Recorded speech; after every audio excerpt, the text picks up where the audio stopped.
As you know, I've been to Plum Village for 3 months, and lately I felt a really strong wish to share it more deeply with a few family members, my coach, and some friends, from which two don't speak Dutch, so that's why it's in English.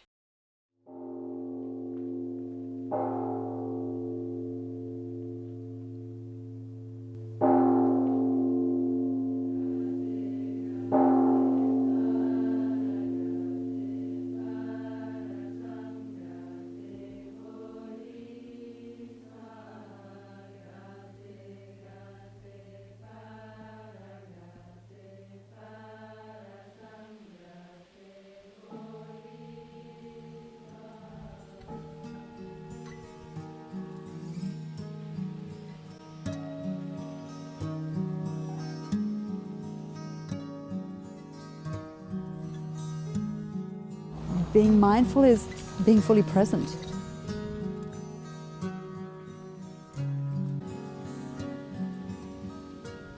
It's not about being aware to judge, but just to know how I am, to understand myself, and to understand others, and to really appreciate each moment, that it doesn't pass by. And I feel that life is even greater, that life is more alive.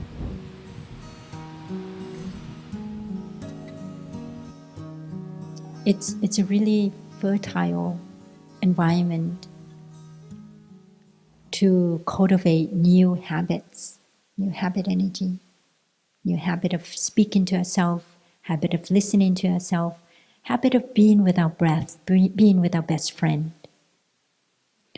So that when we leave here, that we can continue to do it. We don't want you to become dependent on Plum Village. We want you to be able to take up this practice and be independent, so to speak. We can never be independent, actually. We are always interdependent. What I found special and very inspiring is that there is no guru.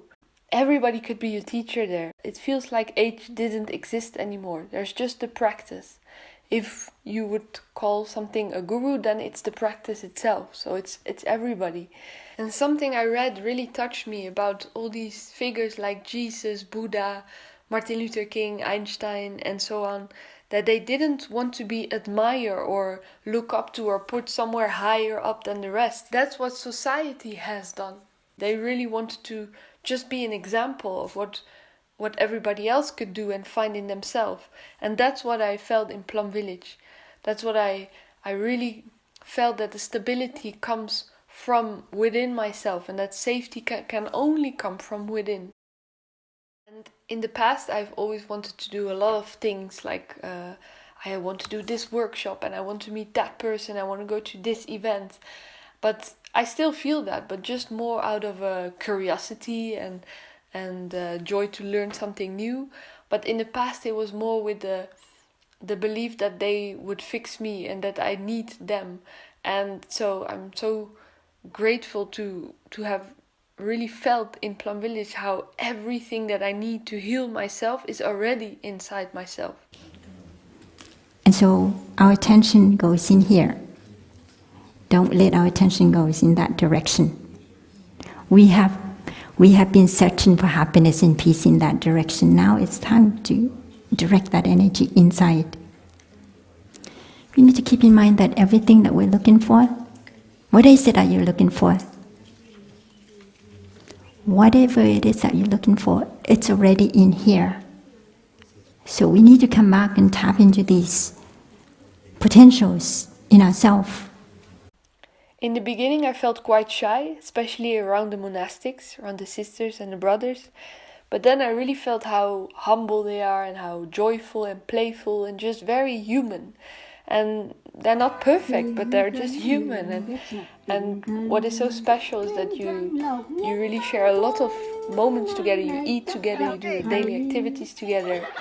And then what I felt is that you really touch peace quite fast, because of the environment, the collective energy, but also their practice is rooted so deeply that you literally touch peace when you come in contact with them.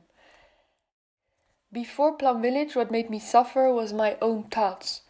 And what is really great to discover is that our own happiness depends very much on our thoughts. So, for example, I started to not believe everything anymore, what I was thinking. And I started to recognize that it's just the nature of the mind to think all these things, and that I don't have to discriminate it. And that I don't even have to take it so seriously, and I can play with it. And it was so inspiring to learn these more than 2,500-year-old teachings about, for example, mental formations and perceptions, which explains how we have these constantly about everything we see, everybody we meet, and to recognize these was already liberating. And the thing that helped me the most was the practice of accepting. So everything that would come up, everything, a feeling, a thought, to just accept it. That changed everything, because before that I was constantly judging what was good and what was not. And that for me, being present for myself is really a true expression of self-love. I don't have to do anything. I don't have to do anything grand or anything external to express love for myself. All I need to do is just to really listen to myself, to my body, to my mind, to whatever it's there that's manifesting. Speech is happening all the time. It happens in our head first before it comes out in our mouth. What is it that your voice is telling you? You're not good enough. You're not beautiful enough. You're not smart enough. You're not enough of this. You're not enough of that. And when you listen to that voice inside your head, first of all, when you listen to that voice, even though it may create a lot of discomfort, but it can be so liberating to recognize this voice that's telling you and talking to you, and to breathe with it. So here's my mantra for you. When you recognize that voice inside yourself, first of all is you recognize it with mindfulness. Second is that you smile to it. The third, you accept it for what it is. No need to beat yourself down. No need to bring up this critic and say, you're such a terrible practitioner. You know this already, and you keep doing this. Well, there's no need to do that. So recognize with mindfulness, smile, and accept. If you can't accept that part of you, how can you accept yourself? How can you expect other people to accept you? So you need to start with that. That's the practice of self-love, accepting. No matter what it is that's unfolding in ourselves, we have to accept it the way it is. We don't need to create a battlefield inside. We don't need to beat ourselves down. We don't need to criticize ourselves. I think some of us have that enough outside of us, that we should be more compassionate with ourselves and just accept. And when you can just stay and listen deeply, you realize that this voice inside yourself that's talking to you all the time may not be your own voice.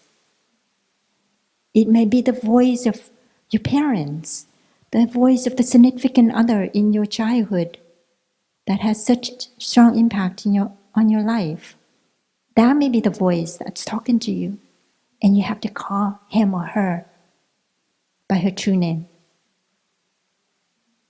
Daddy, I know you're there. I'm smiling to you. Mommy, I know you're there. I'm smiling to you. When you can really do that, you kind of like, like this energy that's there, you kind of like discharge it. And it doesn't matter anymore what people think about you. Because you have already understood yourself. You have already made terms with yourself. Why would you mind what other people say? Because what other people say, it's just something from outside looking in. But if you have seen yourself from the inside out, then when other people think of you, it's no longer something important. Another thing that helped me was to look at the past, but also to let go of the past. I used to be very focused on the past, and there was a friend there who told me, your past is not ingrained in a stone, it's not unchangeable. And there were some meditations that really learned me a lot. For example, a meditation where we had to visualize our parents as 5-year-old children. And so I saw my father as a 5-year-old, I saw my mother, and I could really clearly see how they were suffering at that time, and what was happening around them, and what the atmosphere around them was, and how it was affecting them. And so how their fear and confusion about the world started, or their anxieties or insecurities. And it was so clear that suddenly I felt a lot of compassion for them. So I've always read about compassion, of course, and everything when you talk about Buddhism, but suddenly it came naturally out of this experience. And it was really special because that way also I could take distance in seeing my father as my father and how I would like him to be, and seeing my mother as my mother and how I would like her to be. But just to see them as two human beings who also had their experience, who also had their suffering. And yeah, it really brought me much closer to them. And yeah, I find it very magical just from one single meditation. My mom also visited me in Plum Village for 1 week. And so this is me and my mother. And it was so nice to see each other in a place like that, in an atmosphere like that. And it's not so obvious for us to talk like that, like we were talking in that moment. And even at home before, and then also when I left home quite early on, we had many years where we didn't talk so openly with each other until I came back around 1.5 years ago. But I think there it was a different quality, because there's such a practice of deep listening, and there's such an energy there of being present for each other. And after this meditation that I shared, I had so much more understanding and compassion for her as another human being, not only as my mother. I also had the realization, which I always had, but apparently not so present, that she would not be there anymore one day, like everybody. And I felt a lot of love for her, which I still do. So it was very, very special to be present for each other in that way, which we both experienced because she had the same when she left. There's another meditation that really helped me, which was that I suddenly saw myself as a child, as a 4-year-old child, and I was sitting in front of me in a lotus position.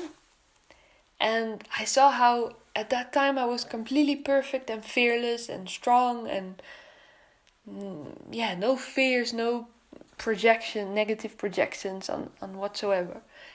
And then suddenly I started to breathe with my grandmother, with my grandfather, with my father, my mother, and I felt all their suffering.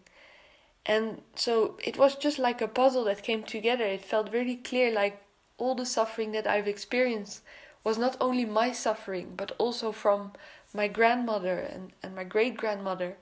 And they just passed it on. And so it was, first of all, really nice to discover that there is a very healthy and fearless part of myself in me. And then there are also all these suffering that are not only from me and that I need to look at to heal.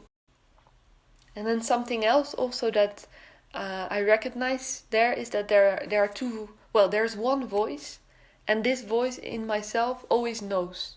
There's no hesitation, there's no doubt, there's no fear. It's a voice that is clear and that knows. And then there are all these voices on top of it, layers, and these are the voices that make me doubt, that make me fear, that make me think. And I'm sure there are many conditions why all these voices are there. But so it was really great to discover there is this other voice who knows. I can always make a choice. Sometimes fear still overwhelms me, but I can go back to the voice that do know, and where there is no place for hesitation or doubt. So that's very comforting and it's very empowering. And the practice for me now almost feels like I have a secret superpower. Because since I'm back there, I have been already many situations which could have escalated in a argue or me feeling hurt or angry, and to be able to be aware of everything that comes up and then have a choice and then also have the clarity to actually see what is happening or where it comes from in the other person. So for example, with my father, I used to have, without me being aware of it, a lot of expectation because he's my father. But now, since I'm back, I really feel that I can accept him for who he is.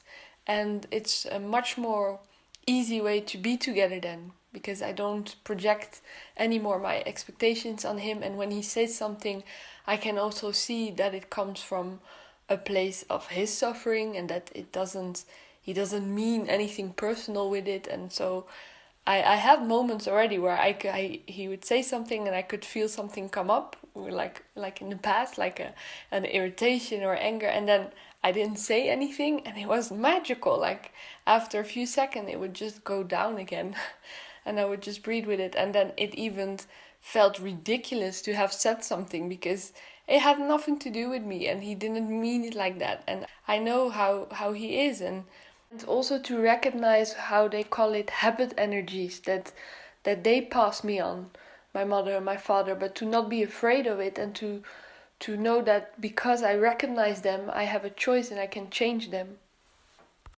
There is this togetherness which is very special and it's very nourishing and it's very, very healthy to forget and to leave a little bit this idea of being on our own and having our own space, and I think with everything that is happening to the world, that at one point maybe we will be forced to come together with all the climate change and the crisis, and then we will have to work together, think together, and be more loving towards each other because we are together on this planet. And I could really imagine like everybody discovering and saying like, why didn't we do that before? And so that's why I find Plum Village a very, very a beautiful model, an example of how we could live. Even just with your neighbors, you could be in a flat, a kind of community, if we learn to communicate with each other, and that we don't see each other as strangers, but as someone we can help, or someone can help us, or someone where we can enjoy a cup of tea together, which doesn't necessarily only have to be our family or people we know very well, but just our neighbors. And I really liked what someone told me before going to Plum Village, that we're all here to do it together. This strange life adventure is something that we're here for, to do it together and to grow together.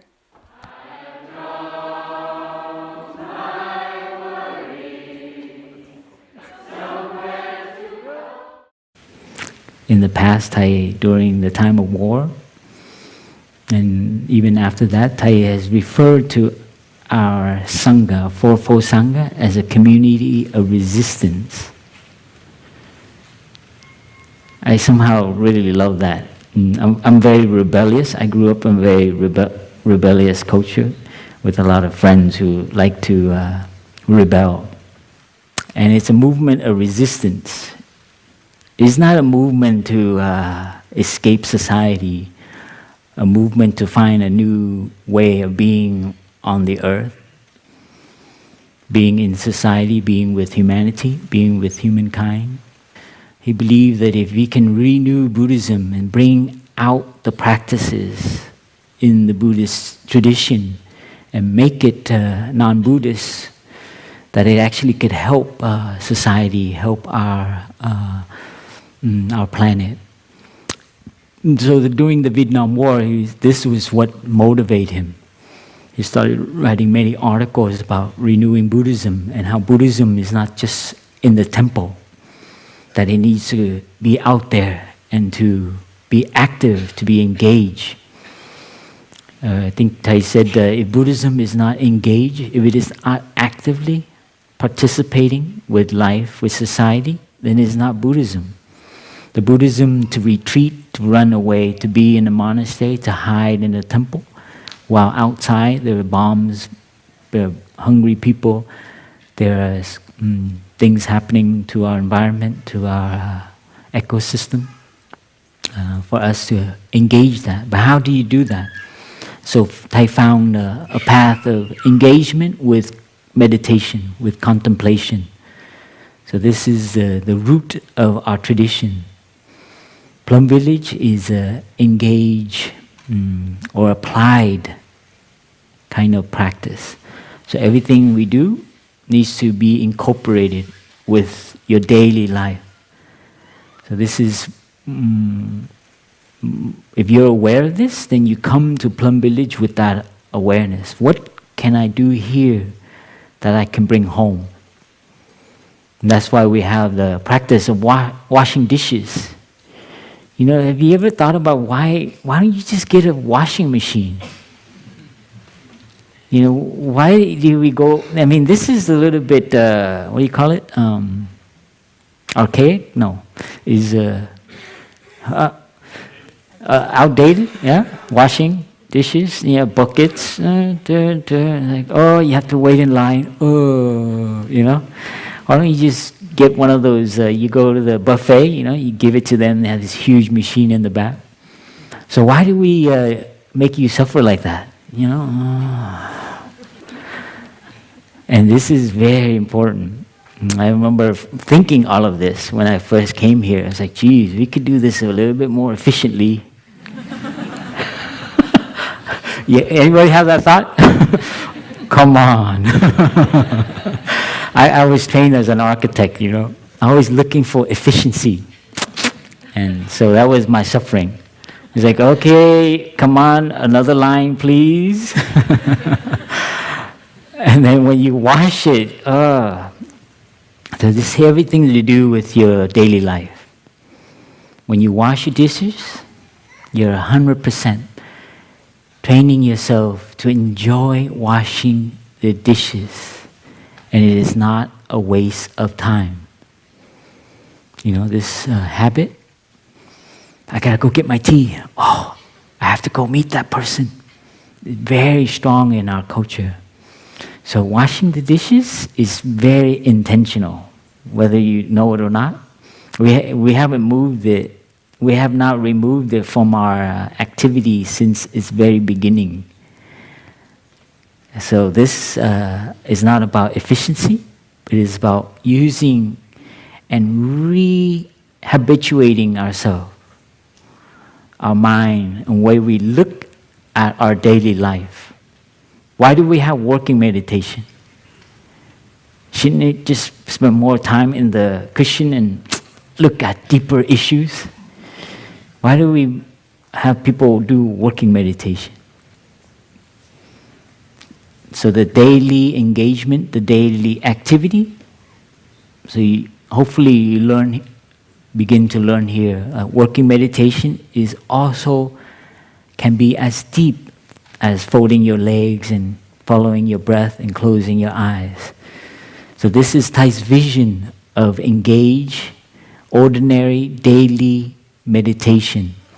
And when we can touch this, our engagement to change society, to change our culture, to act for climate change, can be informed, can be energized with that type of energy. Some of you have come from other tradition. They fold their legs and sit on the cushion more hours. You have to find it in the way you move between places, the way you eat. There's also lazy day, lazy meditation. If you stay here a week, you have being lazy. What does that have to do with changing the world? Being lazy, there's so much to do. It's a crisis we're in. You want me to be lazy? That's a hard practice when I first came here. I've had lay friends tell me how to optimize their lazy day. You know, summertime, I have a friend, you know, he's been saving up to come here. He came from India, all the way from India. And I will never forget his question. You know, I thought he was going to ask me something about enlightenment or something, and he had private consultation. And he asked me, it's like, I don't have that much time. I want to get everything out of Plum Village. So please, I cannot waste my day on a lazy day. So can you tell me? It was something like that. It was, how do I optimize my lazy day? Isn't that beautiful? Oh, can you imagine me listening to that? Oh, like, oh, this is going to be fun. But it was a very joyful thing. And in fact, he was he was wholehearted. After 1 month or 1 month and a half, there was a very strange feeling that came to me of suddenly not trusting the community, and I even felt a bit of anger. And it was really not nice, because of course I didn't feel safe in myself because of that. I am the one under the mosquito net. It was my way of showing this is my private moment. And it was about these thoughts that came up to me about, do they want everybody to become monastics? Do they want everybody to become a sister or a brother? And different thoughts came up, like they should leave everybody free, and are they manipulating something, and I'm definitely not gonna fall for it, and lots of thoughts like that. And then I only talked to one friend about it, and she told me something that kind of made me look at it differently. She said, but you know, this is also just a business. And I never looked at spirituality like that. Like, I always saw it as something a bit vague also. I didn't know enough about it yet. But definitely not as a business. And then I realized that society, education, has definitely manipulated me in make me believe how I should live my life and how I should earn my money and what is normal, and so it happens already from a very young age on. And so this is also a business, and they truly believe that this practice, this mindfulness revolution, you could call it, is for the benefit of everybody and for the planet. They truly believe that. So then I realized and I discovered that no, they don't want everybody to become monastics, but they definitely believe that this way of living has everything to offer for the people, for humanity, and for the planet. And this experience also made me learn my mind better and see it more close, because I had all kinds of judgments and reasons why I thought some people became monastics, and who am I to know why they did it and what their deepest aspiration is. And so now I feel a lot of respect for them, and to choose that path. And also I just trust the practice, and I don't care about the rest. I see the result. I see the proof in the fact that, for example, my father, with who I shared 1 week 2 years ago in Plum Village, it was the first time that I saw his face completely relaxed. And I see the change in myself. But it really made me get in touch with our judgmental mind, which is so strong.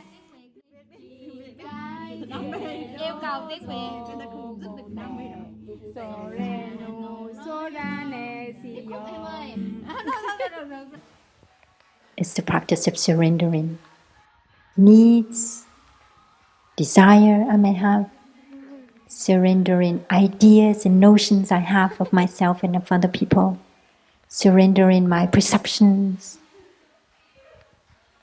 about myself and about the world. He was a revolutionary. Everything he was exploring and developing, the practice, is to help human beings have a revolution. Isn't that a beautiful way to look at practice? Is to liberate yourself. To liberate yourself is the revolution of your ideas, your notions, your concept. To liberate yourself from your afflictions, from your craving, from your anger, from your all these mind-binding kind of activities from our thinking. So it's a way of seeing liberation, revolution, as a practice. We must remember is a revolution in the way we look at our suffering. This is also a crucial element of the Buddha's path, is not to be afraid of suffering. So the liberation here is not to liberate from our suffering, but not to be afraid of it, to be free from our fear of suffering. This is a kind of revolution if you look at our society now. We're very afraid of suffering. And the greatest, of course, is the fear of our own deterioration. We don't want to look at that. And this is liberating. The Buddha said, you better look at it. Yeah? Imagine yourself. And some Buddhist poets have said, hear the nail on the coffin. Oh, that's in the old days when you had to nail the coffin. And it's not morbid. It's liberating. You lay on your bed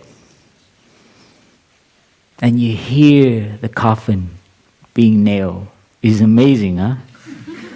I know, it's kind of like, I don't know where I'm going to go with this, but I do this.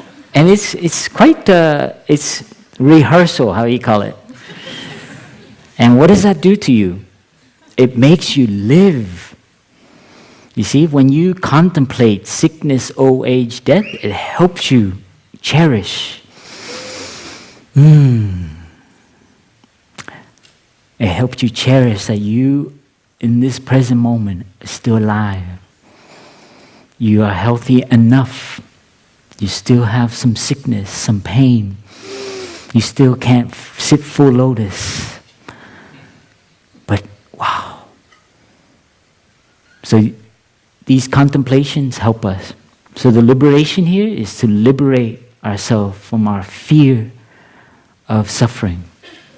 And when we can learn to see that some of the suffering comes where it comes from, then we can be liberated from it. The suffering comes from my craving. The suffering comes from my wrong idea about myself. The suffering comes because I have wrong ideas about you or this group of people. So when we have time and not afraid to look at the nature of our suffering, then the path reveals itself. So this is very based on insight. The path of revolution and of liberation is very based on understanding and having insight about what is the cause of suffering. And when you can look deeply into that, and learn how to take care of it, then you would be considered a revolutionary, a person walking freely, not afraid, because you know how to take care of your suffering. And also the liberation here is to liberate ourselves from our, to enjoy our life, to allow ourselves to enjoy being alive. Because so much of our society, we are trained to actually, with a lot of ideas about happiness and what success is and what our purpose is. And we forget what just the simple act of being alive. But we're so trained in it, we feel very insecure. We need to have some money saved up. We have to have enough just in case, like, something were to happen. So it actually, we sacrifice the present moment. We sacrifice a lot of things. Our family, our loved ones, nature, lazy days. Not feel guilty to lay on a hammock, enjoy a cup of tea. It's like, what is that? I mean, what is the value of that? Or for the GDP or something. You're not contributing anything. Make use of yourself. Earn some money. So we've lost our ability to enjoy just simply being alive. This morning I sat in the meditation hall, dark, hearing the winds, the trees. It's so wonderful to hear Mother Earth whistling. Powerful. To feel the energy of that. It's like it can like recharge your battery like that. If you come and sleepy, just plug in to that awareness as you breathe. You feel Mother Earth changing her season, helping the leaves fly off. These are the things that are happening in myself as I connected to what was happening outside, and the quiet and the peace inside. Another teaching I found very helpful was about that the now, how we live the now becomes our future. So how the past and the now and the future inter-are. And so the best thing to take care of the future is to take care of the now. If I live peacefully and calmly now, my future will be like that. I never looked at it like that. And also I noticed that being present in nature was so healing, and that I could feel so many wonder for nature, and that I could also feel really part of it. And that there's already so much that nature has to offer where I can already feel fulfilled. I don't need much more. And that's a very big gift. To just enjoy breathing. And that is our right, our human right. I'm reading a lot about planetary ecology and so on. And now I'm kind of allergic to saying humankind and separating human beings from it. Because that is actually the problem why we're in a lot of trouble that we're in. We need to learn to see ourselves more like as a planet, as nature, as practicing, cultivating reverence for another being, which in fact is a beautiful creation of Mother Earth, beautiful architecture, engineer, filtering system, digesting system of Mother Earth. It's amazing, huh? She combined all these bacteria, all these things to make this kind of chewing, teeth grinding, and not to see you as John or Barry or Francois, but see you as Mother Earth. And even easier is the child of Mother Earth. So the reverence. So we need to have a revolution of the way we look at human beings. Not the two-legged, proud, was it Homo sapien? Thinking too much, two-legged, thinking too much being. And another thing I found very inspiring was the realization that what I give myself, I give to my old generations and my future generations and my children. So if I give love to myself, I give them love and healing as well, and I will be able to transmit that and to heal even the past generation. And so sometimes it's so hard to give it to myself, but being aware of this, it makes me care so much more, and it makes me love so much more. We're practicing to cultivate reverence for ourselves, for others, to living beings, to the planet, to the cosmos. And this is it's not something mystical, but because we run, so busy, we don't have time to understand ourselves, understand our body. So when you sit, when you're here in Plum Village, it's the act of trying to understand yourself more. Where do your feelings come from? Why do you feel lonely? Look at it. Am I really lonely? Where did it come from? What is its nature? Where does despair come from? Depression. So breathing is very important. Learning just the act of breathing there to understand the miracle of just breathing. When I see a brother walking slowly and enjoying a step, this pace, yeah? You have a kind of love for breathing. So when you have time, when you understand, when you cherish the practice, then it's kind of love for it. And this we need more in our radical movements.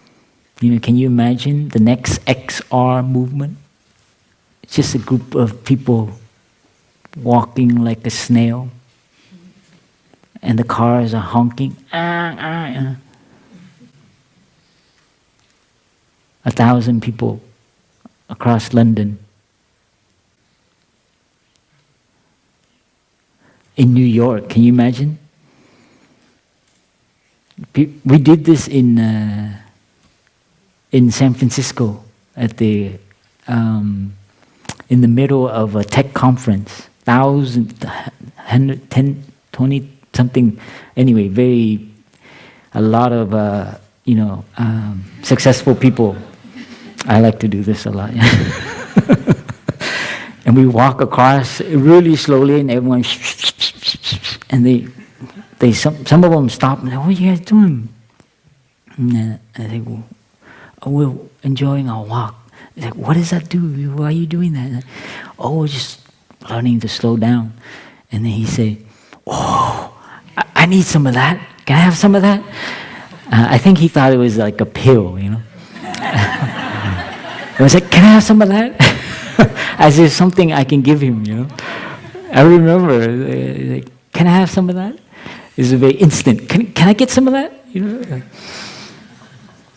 We moved across the campus like that. It doesn't need to go on the news, but it's breaking a lot of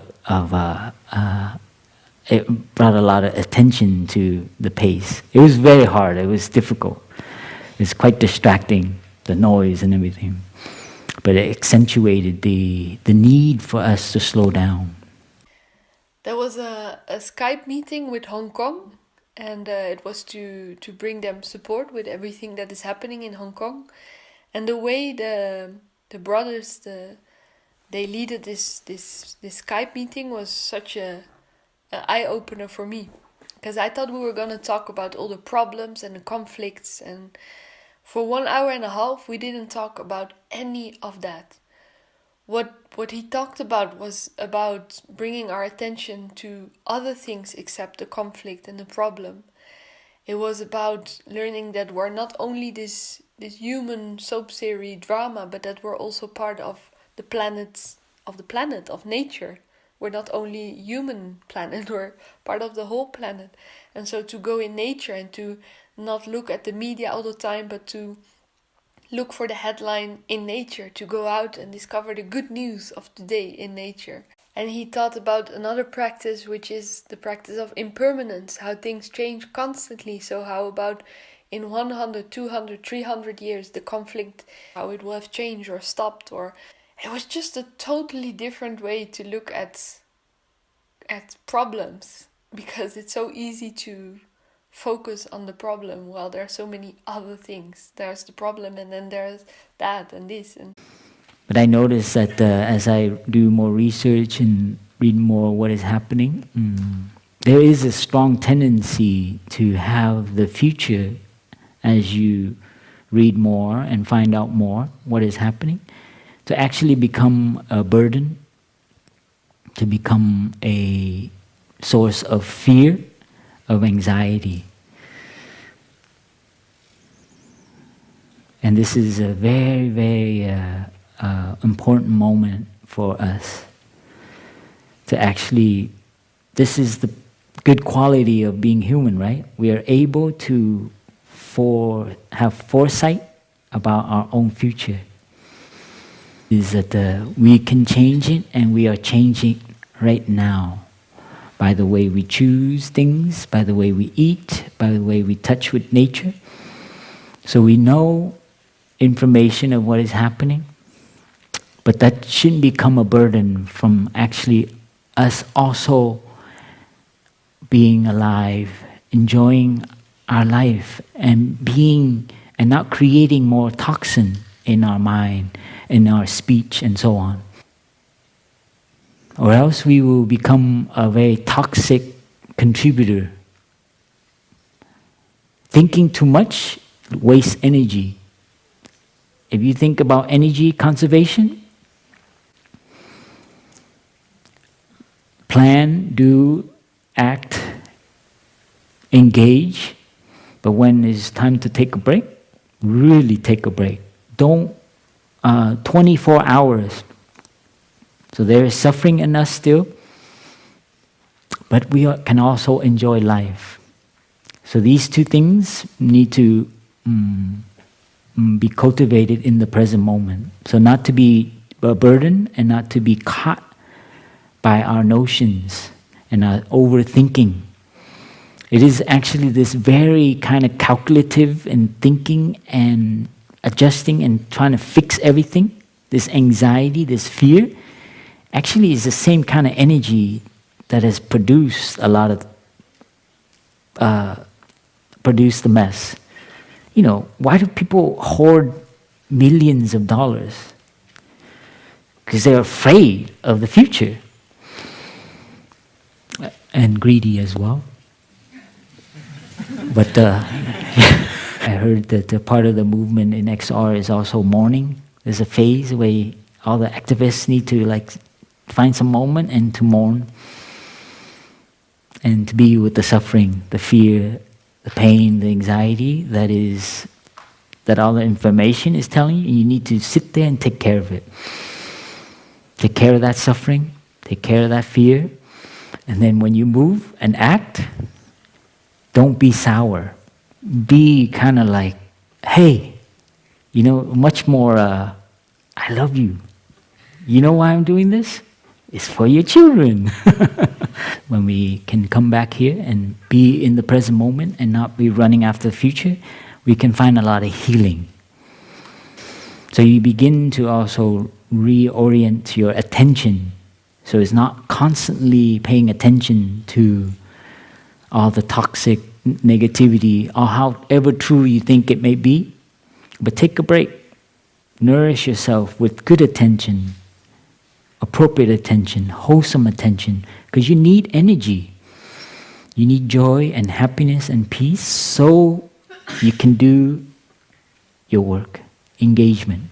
See, contemplation, action, they are not two separate things. So when we act, and we act in this way without fear, without anger, then we don't get depleted from our spiritual strength. So all of this is a right view, trying to change the way we look at things. This is the revolution of the Buddha. The enlightenment is to touch a right view about our place in the cosmos. We're not a big deal compared to the whole universe, We're looking at human beings, the thing that I'm becoming allergic to a little bit, of differentiating ourselves. So interbeing is to see our interconnection from all the conditions that make us, all the conditions that come to make the flower, the sun, the rain, the earth. And when you look at your own feelings, where did this feeling come from? Where did this kind of negativity come from? Where did this joy come from? They all come from different conditions. So interbeing is to see the interconnection, try to find something that can exist by itself, that has no relation, no connection to anything else. That's a great exercise. There's war going on. What does that have to do with us? So it's a hard thing to look at. Our our part in it, our contribution in it. And here is not to blame and to find fault or to excuse ourselves and say, oh, that's the way things are. You know, it's time, so we're in a big mess. But actually, this is a way of seeing and cherishing things. So with the interbeing, you no longer, it's based on compassion. And it has the same force. It is as fierce and firm. So first of all, in minding our own business, we know that we need to empty ourselves. We just have too much in ourselves. You know, like our thoughts, thinking, our projects, our ideas, our plan for the future, our plan to attack climate change. It kind of takes up all our inner space. And especially our anxiety, our suffering, it takes up all our inner space. And a little thing can just drive us up the wall. A little things can just turn us into a gangster. That's because we're not minding our own business and take care of ourselves, to cultivate these energies. We're directing our energy to save the world when we are not just helping ourselves. And I realize that it sounds easy to mind our own business, but it's not. It's not easy. Because we have trained for so many lifetimes to mind other people's business as a way to run away from ourselves. You know, we talked about the skillful means, skillful ways that we have to run away from ourselves.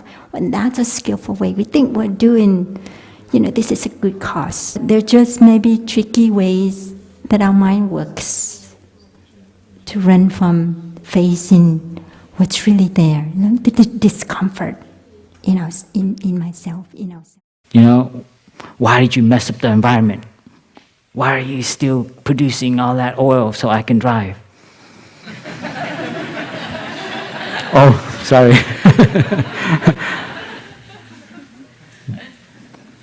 You have to have a little humor, okay?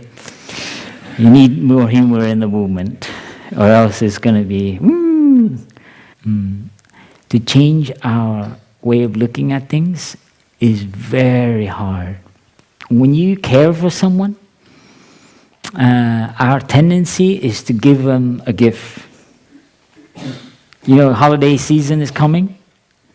Try not giving anybody a gift. Ooh, it's going to be real hard. Try to change that habit this season. Don't give anybody any gift. And when they say something, it's like, honey, I got something for you. Come here. And like, honey, I'm not joking, okay? Where's my gift? I challenge you this holiday. Come up with excuses. Say, honey, I love you. It's enough. So you see the revolution is not easy.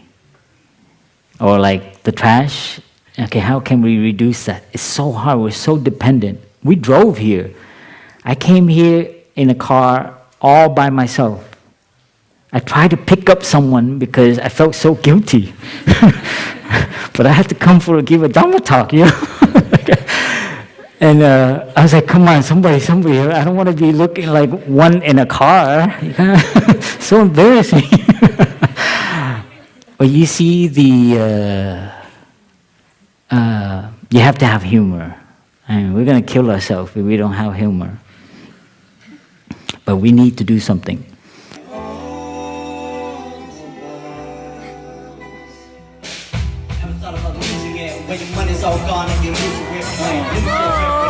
I was holding a little vase of flowers, so as I was walking with the vase, I heard a buzzing sound, buzz, very strong, a very loud sound. And I'm walking with the vase of flowers, then I see a big bee, a round, yellow and black bumblebee. And it was buzzing. It liked the flower. It was attracted to the flower. And I have a little bit of, I don't want to say fear, but maybe a concern that the bee, I had a concern that would the bee sting me? I did not want the bee to sting me. So the bee was attracted to the flower. It was attracted to the flower, but it was able to leave the flower. And I was so grateful for that, because I did not want to carry a bee and a flower in the vase. So the bee gave me a little bit of some understanding of sometimes relationships have difficulties because of the nature of attraction. And then the attraction, okay, the bee likes the flower, and then it was able to let go. There was no attachment. We're human. We like beauty. We like sounds. We like music. We appreciate form. And sometimes with this appreciation, we're attracted. That's fine. There's no problem. What is good is to be mindful. Your awakened mind there with you. We keep our mindfulness practices of mindful breathing and mindful walking as a way to anchor our awareness for whatever is happening around us, whatever we're experiencing. When we have this little experience or the experience arrives, I'm aware. There's attraction. Or we see it in others, attraction. Now is the time to practice. Aware of attraction. Breathing in and breathing out, there is attraction. If we don't have our mindfulness and we want to stay with the attraction, it's okay, no problem. Attraction can be attachment, and then there's nothing wrong with attachment. You work it out, of course, but the degree are the conditions favorable for this relationship? We always want to look at that. So we don't have to feel guilty. It's not a matter of that. The bee did not feel guilty about his attraction to the flower. It was natural. And he didn't stay there. He just went off, maybe to another flower.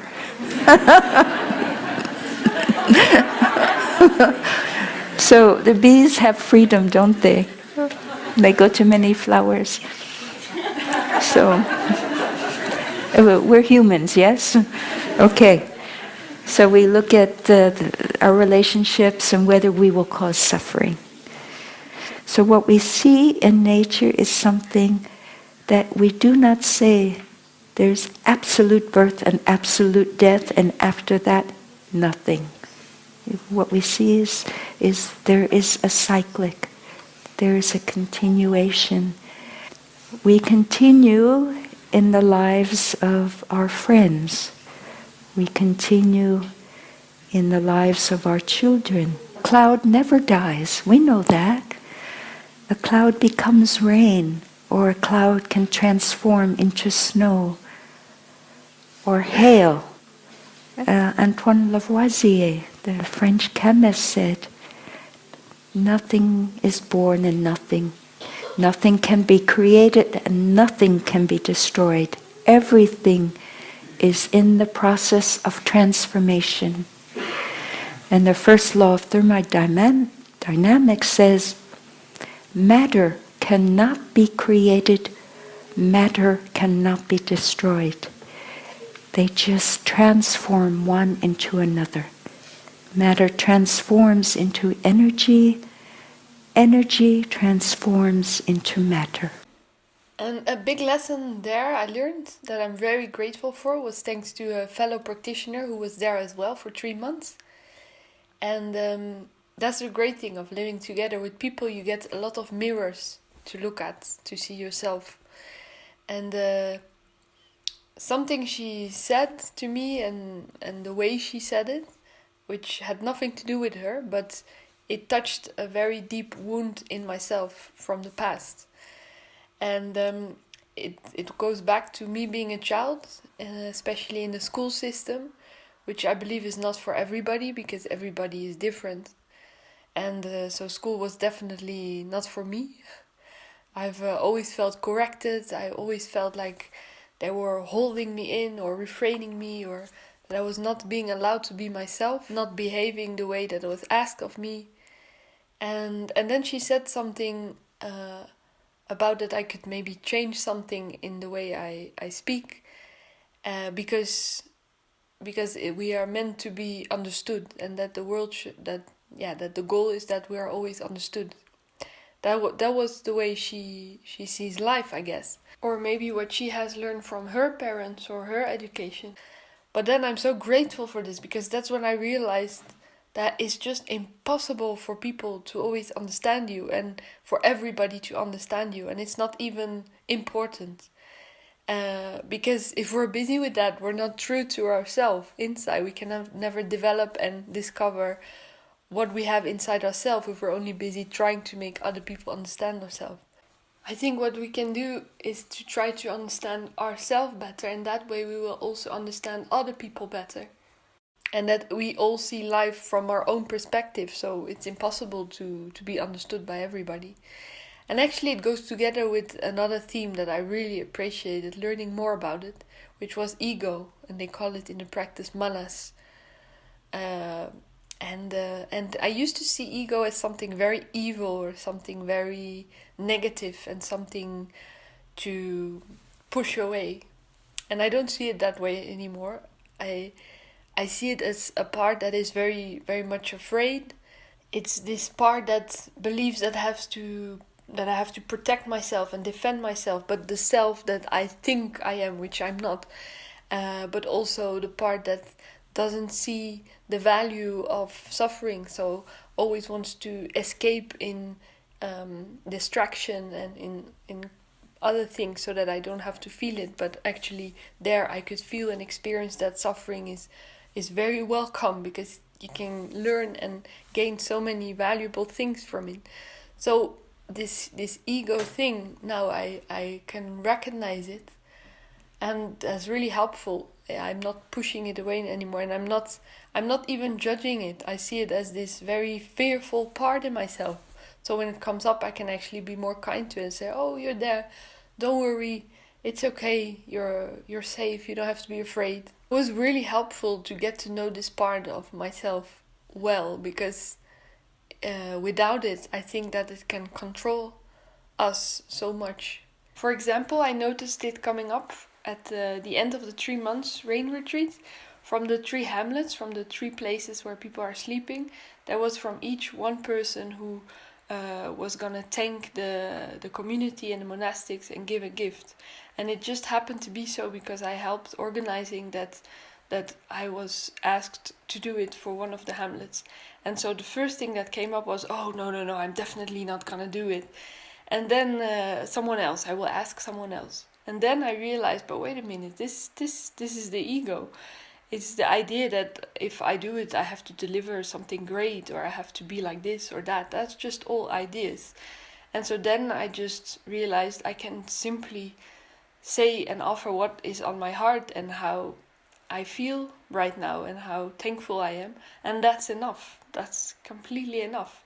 And it also allowed me to suddenly feel confident about it and just offering what I had, and that was enough. On behalf of all lay friends in New Haveland, I would really like to thank all the sisters for all the treasures that you gave us, the wonderful sutra classes and all our mentors, and for this beautiful path for us to walk on, to continue. And it's very touching to to feel your love and your practice for a collective awakening, because you could also simply be busy with your own awakening. And so that is it gives us the aspiration to grow and to share as well with the rest of the world. And I felt in society and in even education where also there was the wish for us to grow, but often in a certain way or a certain box, or in a way that made sense to them. And so we want to thank you for offering us a place to become ourselves for real and to grow for real, infinitely. And thank you for all of that.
It's so easy to wish people or situations or ourselves to be different, but it's so peaceful to accept it the way it is. And that's what the practice brings me.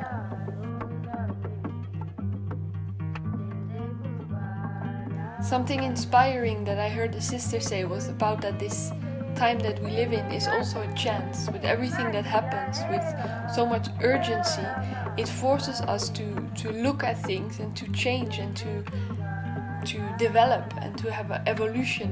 And if everything was okay, there was not this urgency. So it's also a chance. And so now, today, I feel like it's only the beginning of this path. This practice. There is a path, and it's very clear, and it's very concrete, and it's very solid. And so I'm only at the beginning, and for sure there will be many more obstacles and suffering, because that's part of life. But it feels like I have a clear view and a beautiful view. It's a beautiful landscape to look at and to walk on and to continue at. So I'm very grateful for it. Have you ever seen your mom and your dad get mad at one another and they don't talk to one another?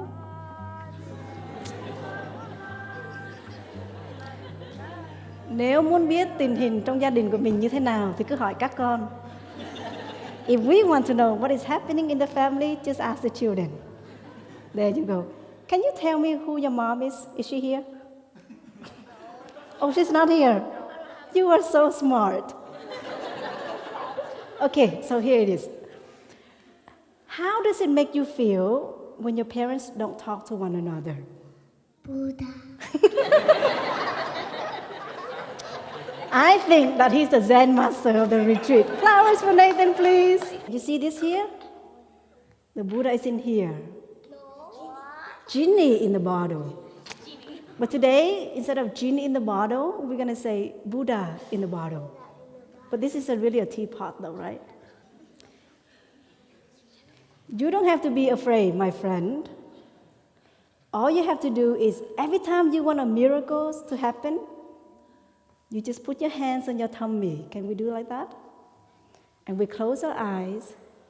Close our eyes, Nathan. And we breathe in, and we breathe out. Breathing in, and breathing out. Beautiful.